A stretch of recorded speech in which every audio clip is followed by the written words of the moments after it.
काशी दिदीले गर्न सक्यो हामी किन गर्न नसक्ने उनीहरुको छोरी काशी दिदी गयो अब अर्को उमेर पनि गर्न सकिन्छ भनेर भन्छन्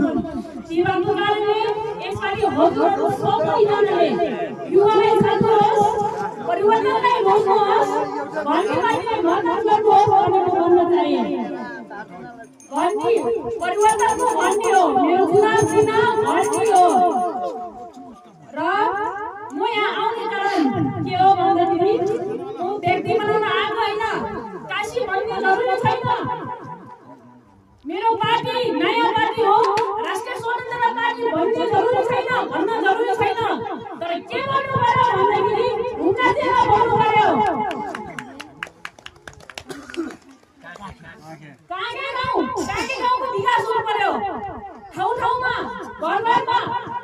परिवर्तनको घन्टी गर्नु पर्यो विकासको घन्टी गर्नु पर्यो छोरी आमा बहिनीहरुको